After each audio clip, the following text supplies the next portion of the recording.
결혼 7년 차인데도 여전히 깨소금이 쏟아지는 닭살 부부 크리스티나 씨와 김현준 씨.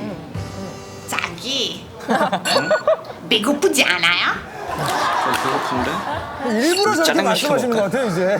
조금씩 더. 그러지 말고 배달 음식 비싸잖아요. 내가 요리해 줄게요. 아이 자기 피곤하잖아. 어머 진짜 정말 남편분이 부부예요. 나오셨어. 조금만 기다려요.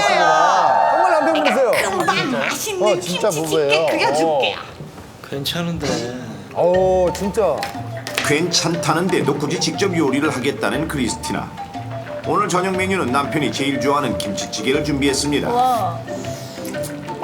맛있다. 크리스티나 입맛에 딱 맞게 요리 완성. 여보, 빨리 먹어봐요.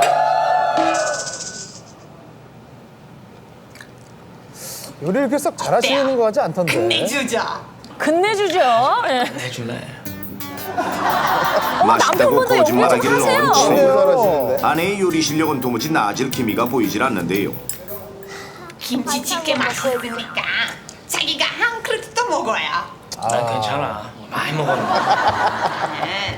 자기 위하는 요리해 주는 게 짱 즐거워요.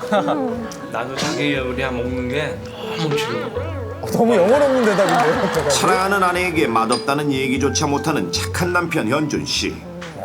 다음 날 마트에 가기 위해 집을 나선 크리스티나. 부녀회장 문영미 여사를 우연히 만나는데요. 장 보러 가? 네. 아까 남편 봤는데 너무 말랐더라. 밥은 먹이는 거야? 그러면 제가 매일매일 맛있는 요리 해줘요. 밥만 먹이면 안 돼. 몸에 좋은 걸 먹여야 남자가 힘을 쓰지. 그렇죠. 힘이요? 그게 다 그리스도. 저를 위하는 거예요? 남자는 자고로 이걸 많이 먹어야 돼. 뭔데요? 뭐긴 뭐야? 삼계탕이지. 좋죠 삼계탕. 삼계탕이죠 여름에. 그거 어떻게 만들어요? 간단해. 부녀회장에게 삼계탕 요리법을 상세하게 전수받습니다. 저렇게 들어서 그럼 최고야. 간단해요. 저도 할 수 있을 것 같아요. 그렇게 맛있게 먹고 오늘 밤 뜨거운 밤을 보내세요. 사랑하는 남편을 위해서라면 못할 것이 없는 크리스티나. 생애 처음 삼계탕에 도전하는데요. 먼저 칼로 달게 꽁지부터 제거합니다. 그리고 닭 뱃속에 불린 찹쌀과 인삼, 그랬어요. 대추, 마늘을 가득 넣고 닭 다리를 꼬아서 풀어지지 않게 고정시킵니다. 그리고 물을 붓고 닭을 푹 삶아주면 끝!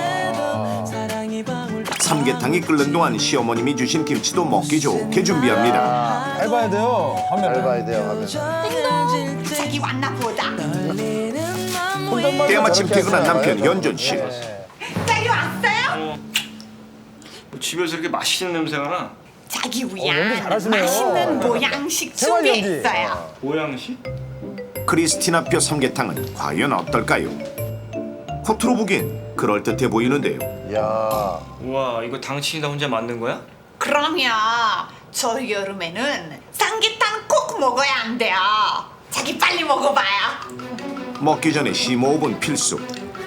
두려움이 앞서는 현준 씨. 삼계탕은 웬만해서 맛있죠. 그러니까요. 따로 뭐 간을 할 국물이 일이 끝내주는데? 없으니까. 그래요? 결혼 7년 만에 처음 먹어보는 맛이 맛있는 있어요. 요리. 그럼요. 간도 딱 맞고 닭도 제대로 잘 익었습니다. 국물 쳐서 먹으면 영양 되니까. 가득한 국물과 부드러운 살코기. 먹고 또 먹고. 어찌나 맛있는지 남편 현준 씨는 순식간에 삼계탕 한 그릇을 뚝딱 비웠는데요. 땀 흘리면서 삼계탕 먹으니까 기운이 불끈 솟는데? 정말요? 다행이다. 앞으로 삼계탕 자주 해줄게요. 그렇게 그들의 밤은 깊어갔습니다. 그런데 좀처럼 잠을 이루지 못하는 현준 씨. 어머 낯빛이 안 좋아요. 왜 그러죠? 여보? 왜요? 한밤중에 극심한 복통을 호소하는 현준 씨의 병명은 식중독이었는데요. 남편 현준 씨가 갑자기 식중독에 걸리게 된 이유는 바로 삼계탕을 조리할 때 했던 크리스티나의 어떤 잘못된 행동 때문입니다. 뭘까요? 실제로 대부분의 사람들이 이 행동을 하면 식중독에 걸릴 수 있다는 사실을 모르는 경우가 많아 야, 요즘처럼 이거죠? 보양식으로 삼계탕을 즐겨 먹는 최여름에는 식중독 환자가 많이 발생하는데 위험한 6월 탑3 3위는 바로 삼계탕. 자, 그렇다면 여기서 문제. 삼계탕을 조리할 때 어떤 실수가 있었길래 남편 현준 씨가 식중독에 걸리게 된 것일까요? 여름철 최고의 보양식 삼계탕. 더위를 이기려고 체내의 혈액이 표피해 모이면서 혈액순환이 원활하지 않고 이로 인해 입맛도 떨어지고 만성 피로가 쌓이게 되는데 맞아요. 이럴 때 삼계탕 한 그릇이면 떨어진 기력을 보충할 수 있습니다. 더할 나위 없는 최고의 보양식 삼계탕. 진짜 그런데 맛있게. 남편 현준 씨가 삼계탕을 먹고 식중독에 걸린 원인은 과연 무엇일까요? 정답은 바로 생달글 손질한 칼과 도마를 세척하지 않고 그대로 재사용했기 때문입니다. 아, 우리가 정확히 맞췄는데. 크리스티나는 달글 손질한 칼과 도마를 씻지 않은 채 그대로 김치와 채소를 썰었는데 바로 이것이 화근이었습니다. 닭에 있던 식중독균 캠필로박터균이 칼과 도마를 통해 채소에 옮겨져 이 채소를 날로 먹었던 남편 현준 씨의 몸속으로 들어갔던 것. 자, 이것이 바로 삼계탕 식중독의 원인인 캠필로박터균입니다. 캠필로박터균은 소, 돼지, 닭, 개 등 동물의 장내에 분포하는 식중독균으로 토살할 때 오염될 수 있는데 대부분 가열하거나 소독하면 사라집니다. 하지만 충분히 가열하지 않거나 생닭을 만질 때 사용한 조리도구를 세척하지 않고 그대로 사용할 경우 고스란히 균이 남기 때문에 식중독에 걸리게 되는 것입니다. 아, 그럴 수 있겠네요, 정말. 실제로 2009년 7월 인천의 한 중학교에서는 92명이 더 익은 삼계탕을 먹고 식중독에 걸렸고 2012년 7월 충북 아산의 한 고등학교에서는 79명이 캠필로박터균에 의한 집단 식중독 증세를 보인 사고도 있었습니다. 특히 일본은 캠필로박터균에 의한 식중독이 많이 발생하는데 이는 닭을 부분적으로 익히거나 생으로 먹는 식습관 때문입니다. 한계가 있어요. 그렇다면 생달개 식중독균이 어떻게 옮겨지는지 전문기관의 도움을 받아 직접 실험해 보겠습니다. 자, 먼저 생닭을 칼로 손질합니다. 그 칼을 세척하지 않은 채 그대로 오이를 썰었습니다. 그리고 생닭과 오이에서 추출한 세균을 5일간 배양시켰는데요. 그 결과 놀랍게도 오이에서도 생닭의 캠필로박터균이 검출됐습니다. 뿐만 아니라 생닭을 손질한 칼과 도마 그리고 생닭을 직접 만진 실험맨의 손에서도 모두 식중독균이 발견됐는데요. 만약 이 오이를 그대로 먹었다면 어떻게 됐을까요? 이 칼로 다른 식재료를 썰었거나 그 손으로 반찬을 버무렸다면 온 가족이 식중독에 걸리는 것은 당연지사. 그렇네요. 캠필로박터균 식중독에 걸리면 이틀에서 열흘가량 발열, 권태감, 두통, 근육통을 동반하게 되는데 어른보다 어린이에게서 증상이 더 심하게 나타나는 것이 그렇겠죠. 특징입니다. 그리고 삼계탕을 집에서 조리할 때 주의할 것이 한 가지 더 있는데요. 바로 폭발 사고입니다. 삼계탕 끓일 때 어디에다 끓이시나요? 네, 저는 압력밥솥에 하는데요. 그렇죠. 압력솥. 압력솥. 압력솥이요. 압력솥이요. 정말 대부분의 주부들이 압력밥솥에 삼계탕을 요리한다고 답했는데 자, 이것이 바로 폭발 사고의 원인입니다. 대체 왜 압력밥솥이 폭발하게 되는 것일까요? 바로 닭에서 나오는 이 기름 때문입니다.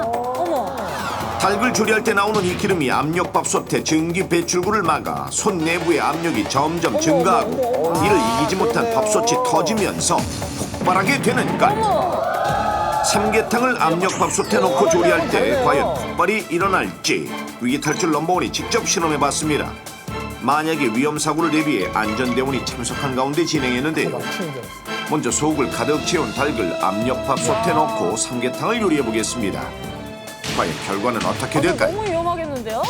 일반 냄비보다 끓는 시간이 오래 걸리는 압력밥솥 10분이 경과하자 노즐이 움직이며 끓기 시작하는데 아, 이제 술 되고 있어요. 갑자기 노즐이 멈추더니 막혔다. 잠잠해졌습니다. 이 상태로 지켜보겠습니다. 어머, 막혔어요. 잠시 후 엄청난 괴음과 함께 폭발한 압력밥솥. 아니, 저렇게 돼요? 뚜껑이 날아가며 급기야 천장이 뚫리고 말았습니다. 보이십니까? 뚜껑이 위로 솟으면서 삼계탕의 재료들이 사방으로 솟구칩니다. 아, 정말 위험하다. 원 위치에서 무려 5m가량 날아간 압력밥솥 뚜껑. 닭은 형체를 알아볼 수 없을 만큼 처참한 모습입니다. 벽에는 닭의 기름진 파편들이 여기저기 붙어있고 마네킹의 얼굴에는 삼계탕의 뜨거운 국물이 사정없이 튀어 있습니다. 자, 만약 실제 상황이었다면 압력밥솥에 맞아 부상을 입거나 뜨거운 내용물로 인해 전신에 화상을 입었을지도 모릅니다. 이 사고를 직접 경험한 한 주부를 만나봤습니다. 압력솥으로 삼계탕을 조리를 했는데요. 압력조 소리가 평상시와 조금 달라서 주방으로 가보니 안에 있던 닭국물이 막 분수처럼 압력밥솥 뚜껑 가장자리로 분수처럼 막 분출하고 있었어요. 아마 조금만 시간이 더 지났더라면 뚜껑이 날아가서 폭발했을지도 모를 것 같다는 생각을 했었어요. 아직도 그때 생각만 하면 정말 아찔하고요. 다시는 압력솥으로 삼계탕을 조리하지 않아야겠다는 생각을 했어요. 자, 그런데 압력밥솥의 사용 설명서를 살펴보니 삼계탕을 조리하지 말라는 주의 문구가 떡하니 있습니다. 따라서 삼계탕은 압력밥솥 대신 냄비에 조리하는 것이 안전합니다. 바야흐로 삼계탕의 계절 6월. 식중독 예방할 수 있는 삼계탕 요리 방법 공개합니다. 위기 탈출 넘버원이 알려드립니다. 선생님, 네. 삼계탕에 가장 중요한 닭은 어떤 닭을 사야 하나요? 네, 일단 싱싱한 닭을 고르셔야겠죠. 싱싱한 닭은 냉장이나 냉동이 되어 있는 상태로 사용매가 되고 있고요. 그리고 이거보다 더 중요한 거는 반드시 밀봉이 되어 있는지 확인을 하고 사시는 거예요. 플라스틱 뚜껑이 꽉 닫혀 있거나 아니면은 봉투가 꽉 안 물려져 있는 걸로 구입하세요. 본격적인 닭 손질 해볼까요? 네, 닭을 손질하실 때는요 반드시 도마와 칼을 따로 사용하셔야 돼요. 고기 전용 도마, 고기 전용 칼을 사용을 하시고요. 한 개밖에 없다 해서 같이 사용을 하셔야 될 때는 반드시 중성세제로 잘 닦으신 다음에 사용해 주세요. 도마 위에. 채소! 우! 왜요? 닭을 만졌던 손으로 절대로 채소를 만지면 안 돼요. 균이 전염이 될 수가 있거든요. 절대로 NO. 자, 이제는 팔팔 끓는 물에 닭을 푹 삶아주시면 되는데요. 이렇게 으짜 닭을 넣고 네. 익을 때까지 푹 고아주시면 돼요. 푹푹 삶아주세요. 선생님, 네. 닭이 익었는지 안 익었는지 확인할 수 있는 방법 있을까요? 있습니다. 바로 요 젓가락 하나면 충분히 알 수 있는데요. 닭이 잘 익었는지 알아보려면요. 가슴살에 이 젓가락을 한번 꾹, 그리고 다리살에 또 한번 꾹 찔러보시는 거예요.